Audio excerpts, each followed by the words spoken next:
Bismillahirrahmanirrahim. Assalamualaikum warahmatullahi wabarakatuh.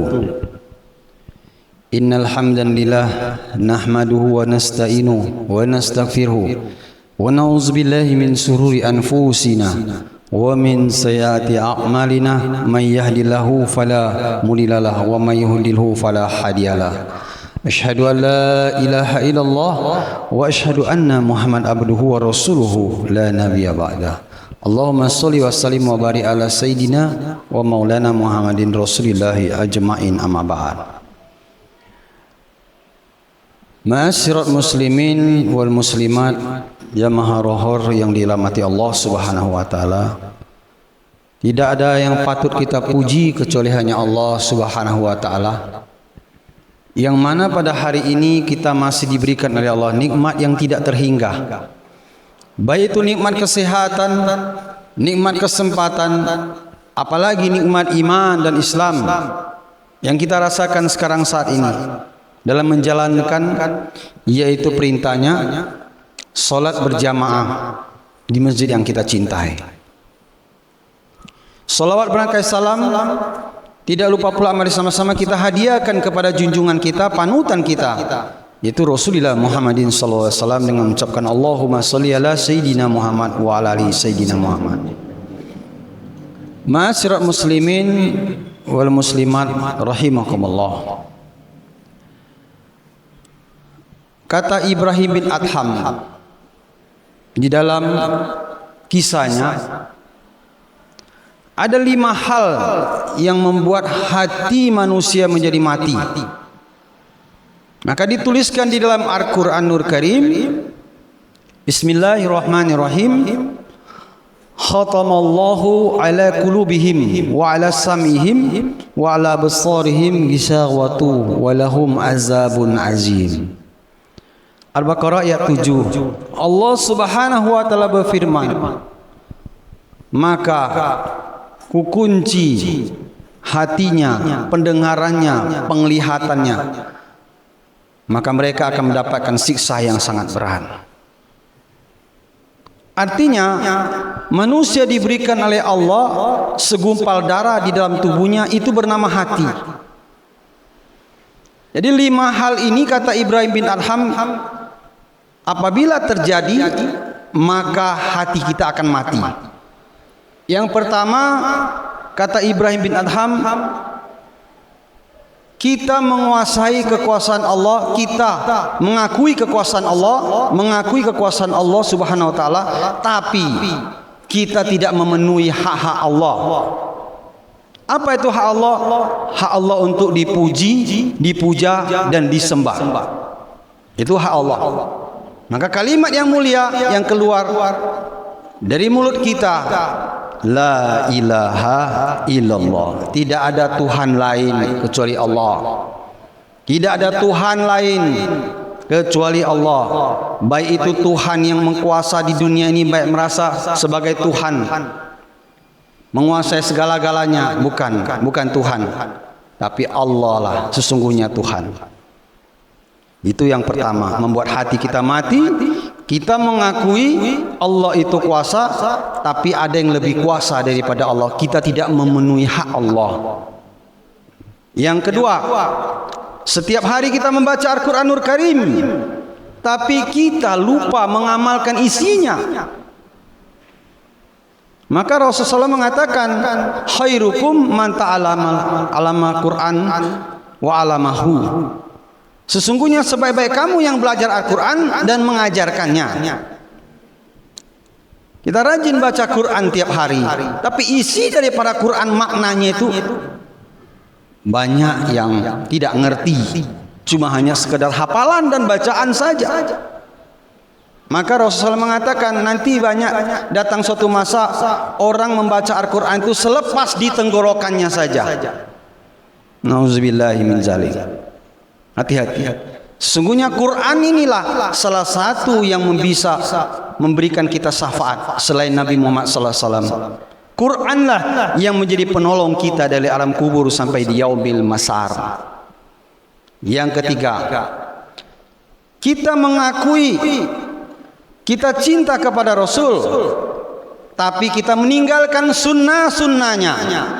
Apa sunnah Nabi Muhammad SAW? Yang paling utama adalah sholat berjamaah di masjid. Sebagian kita masih banyak yang sholat di rumah, yang aku bapak-bapak. Kalau sholat di rumah bapak-bapak itu suruh pakai telekung, baik. Mengakui cinta kepada Rasul, tapi tidak mengikuti sunnahnya, meninggalkan sunnah Nabi. Yang utama adalah sholat berjamaah, kata Nabi Muhammad SAW. Yang paling kucintai umatku, sholat berjamaah di masjid. Itulah sunnahku yang paling utama. Lalu yang keempat, setiap kali kita membaca ta'awuz, a'udzubillahi minasyaitonirrajim, ya Allah, aku berlindung daripada setan. Tapi kita sering memberi makan setan.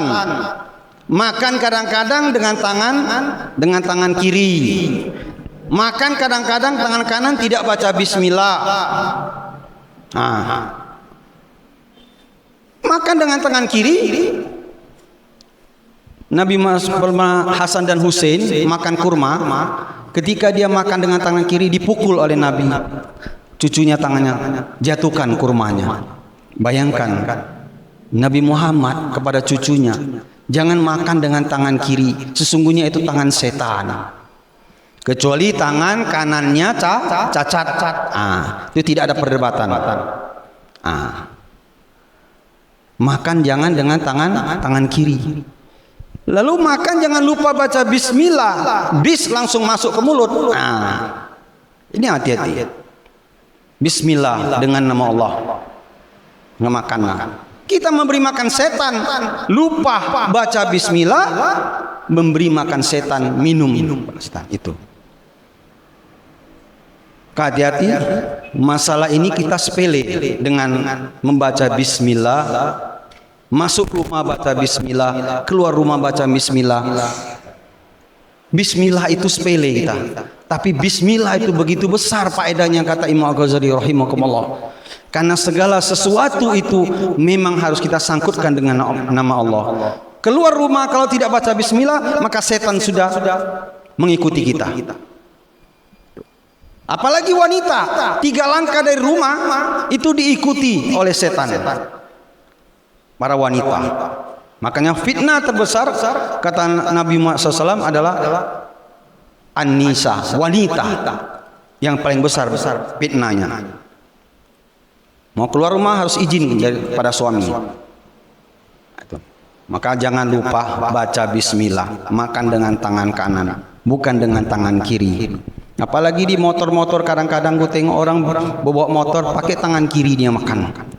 Ya Allah, na'udzubillahi min zalik. Bukan tidak tahu tangan kiri itu tangan apa. Tangan untuk apa tangan kiri itu? Lalu yang terakhir, kalian tahu maut akan datang. Tapi kalian tidak mempersiapkan diri untuk menghadapi yang namanya ajal atau maut. Maka Imam Ghazali mengatakan, sesungguhnya yang paling dekat dengan kalian itu adalah maut, bukan istri dan anak-anakmu, bukan orang dekatmu, bukan ajudanmu, bukan kawan baikmu yang tiap hari duduk bersamamu di warung kopi, bukan kawan ngota kamu, bukan. Yang paling dekat denganmu adalah maut, wal mauta. Lalu pada suatu ketika Aisyah itu bertanya kepada Rasul, ya Rasulullah, berapa kali malaikat maut mengintai kita dalam sehari? 70 kali malaikat maut mengintai kita, mengintip-ngintip kita. Bayangkan. Maka kalian tahu maut itu akan datang, tapi mana persiapan kita untuk menghadapi maut? Sering kita mengafani saudara kita, jenazah saudara kita, menyolatkan jenazah saudara kita, gali kubur saudara kita. Tapi terkadang-kadang kita kerjakan ini semuanya adalah kebaikan. Yang kita sayangkan orang yang kadang-kadang mengikut gali kubur itu tinggalkan sholat. Ini yang kita sayangkan. Padahal sholat itu utama juga. Jangan tinggalkan yang wajib. Silakan kamu kerjakan yang sunnah. Saudara kita urus, kita kapani, kita sholatkan, kita antar ke liang kubur. Tapi kita tidak mikir suatu saat kita akan diantar juga. Maka dunia, sekarang kita anggap dunia nyata. Akhirat itu cerita. Nanti setelah masuk ke dalam liang lahat, liang kubur, dunia akan menjadi cerita. Akhiratlah yang nyata. Itu jelasnya.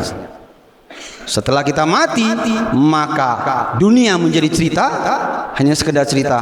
Akhiratlah yang nyata. Demikianlah, mudah-mudahan bermanfaat. Assalamualaikum warahmatullahi wabarakatuh.